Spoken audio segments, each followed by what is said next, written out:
রাজপথে যারা রক্ত দিয়ে জীবন দিয়ে শাহাদাতের মাধ্যমে এই দেশকে দিল্লির দাসত্ব থেকে স্বাধীন করেছে, তাদের বক্তব্যে দেশ চলবে, তারা নির্ধারণ করবে আগামী দিনে কেয়ারটেকার কিভাবে গঠিত হবে।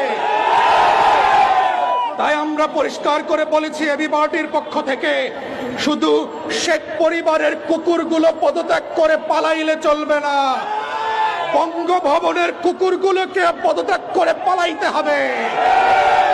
আমরা নতুন প্রধান বিচারপতি বানাবো, সেই বিচার বিভাগ আমার আপনার পক্ষে কথা বলবে।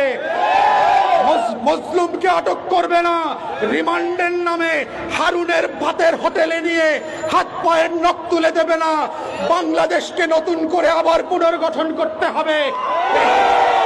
এই বাংলাদেশ হবে আমার আপনার বাংলাদেশ, এই বাংলাদেশ হবে কৃষক মজুরের বাংলাদেশ, রিক্সাওয়ালা সিএনজি ড্রাইভারের বাংলাদেশ, যারা কাজের বুয়া থেকে শুরু করে চা বিক্রেতা আছেন, এই আগামীর বাংলাদেশ হবে তাদের বাংলাদেশ।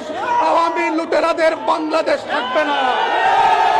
আমরা পরিষ্কার করে বলতে চাই, গোয়েন্দা সংস্থা থেকে শুরু করে যারা এখন পর্যন্ত গুলি বন্ধ করছেন না, র‍্যাব থেকে শুরু করে ছাত্রলীগের গুন্ডা কুকুরের বাচ্চারা যারা এখনো গুলি করছেন, পাড়ায় মহল্লায় প্রতিহত করেন, আওয়ামী লীগের কোনো মূর্তি থাকবে না বাংলাদেশে।